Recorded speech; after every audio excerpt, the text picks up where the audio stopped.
Et l'on parle des jeunes et de l'Église à présent avec le vicaire épiscopal de la pastorale des jeunes dans le diocèse de Lille, Père Christophe Dansette, bonjour.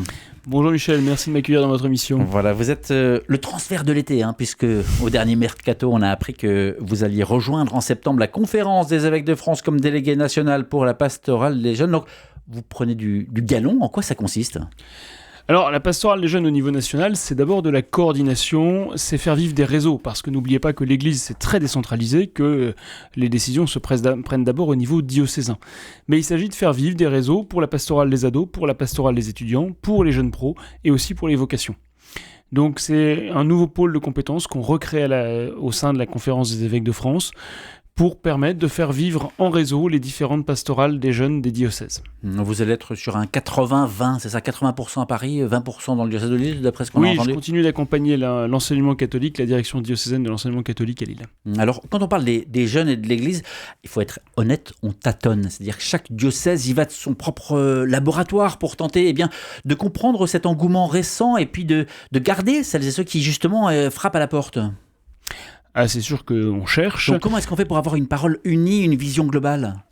Alors on évite d'avoir une vision globale, on essaye déjà de faire chacun au mieux là où on est, et on essaye de communiquer sur les initiatives que prennent les uns et les autres, on essaye de se respecter les uns et les autres, on essaye d'admirer ce que font les autres, parce que chacun trouve une manière différente d'approcher les jeunes, et c'est vrai que les pastorales sont très diverses, et c'est cette diversité qui fait leur force. Mais pourquoi est-ce que vous sauriez mieux que d'autres répondre à ces questions au niveau national ? Alors précisément, je pense qu'on ne saura pas mieux que les autres répondre. Par contre, on a peut-être la capacité à les mettre dans la même pièce. Et on a peut-être la capacité à les faire dialoguer.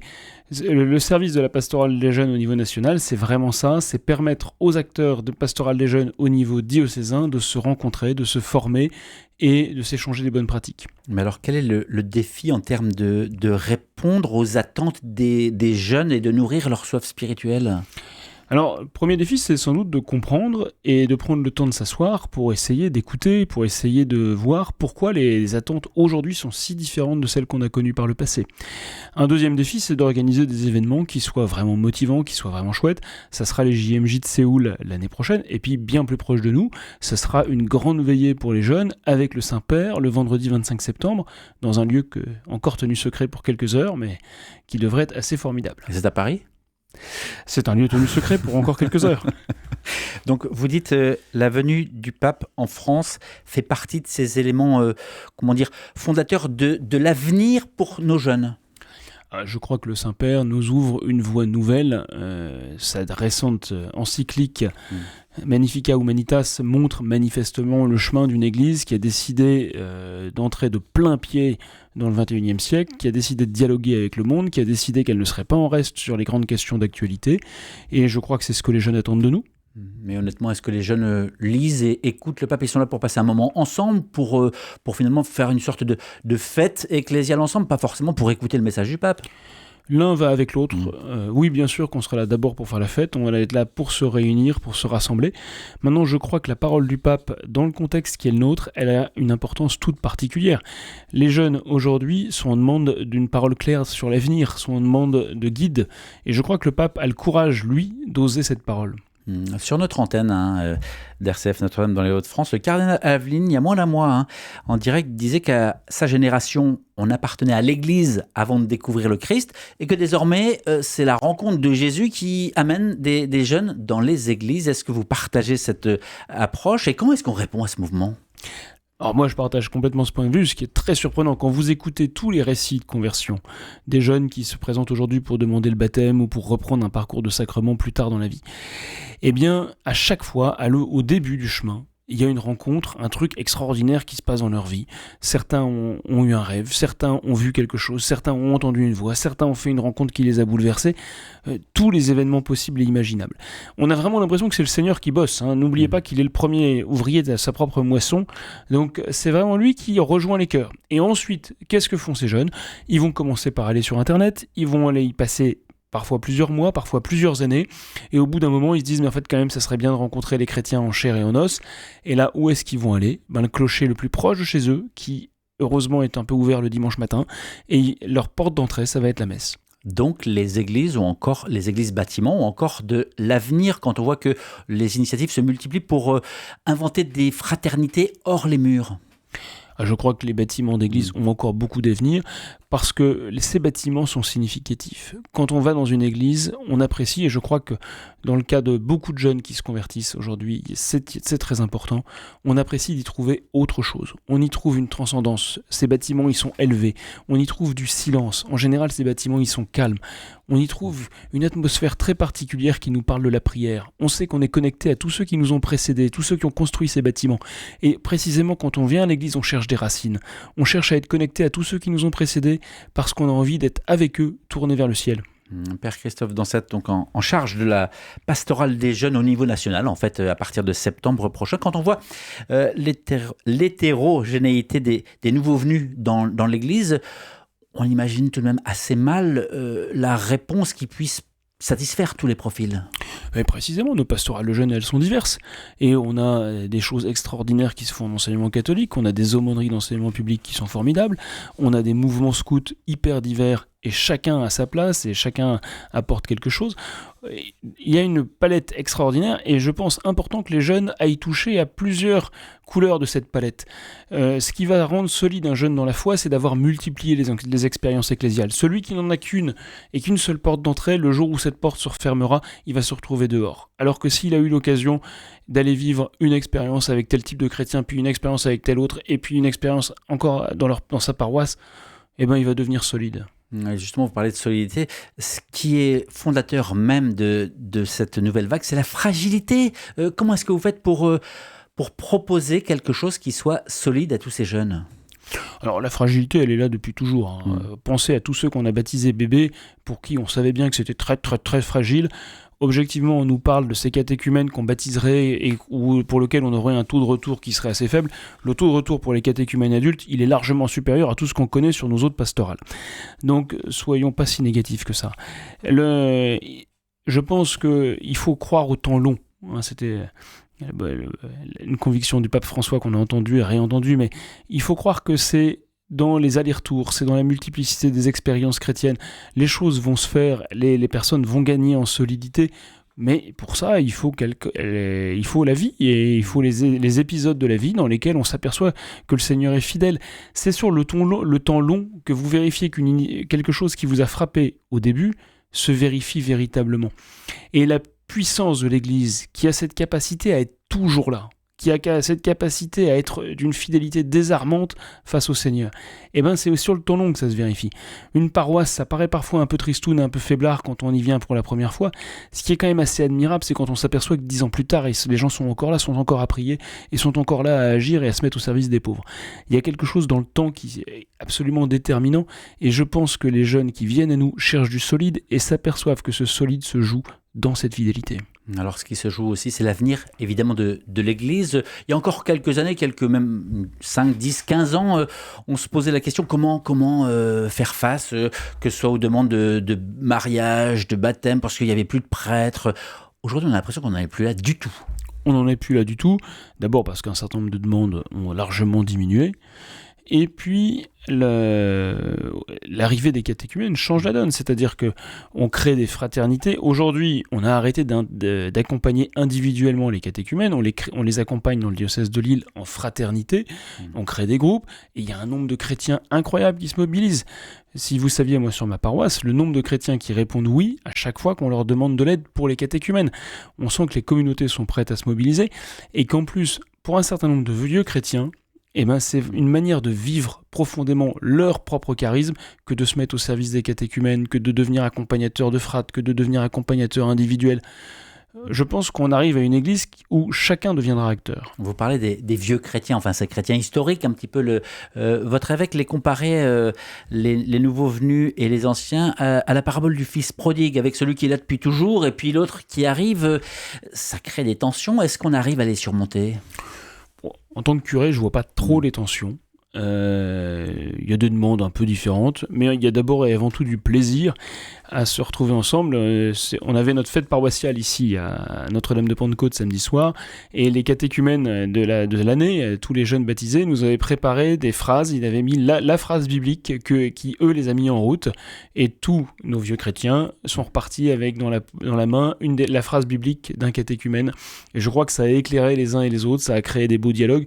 Donc il n'y a pas tant de tension que ça. Alors là, vous êtes dans la joie, dans l'espérance, mais par exemple, est-ce que vous avez lu la tribune d'Arnaud Montou qui tourne pas mal en ce moment sur les réseaux? Alors il a eu ces mots forts qui commencent par, je cite, je refuse de me faire voler la joie de l'évangile par une poignée de personnes se disant plus chrétiennes que les autres, détentrices de la vérité, de la catholicité, d'une pureté imaginaire, alors qu'elles sont avant tout accrochées à leur peur et leur étroitesse.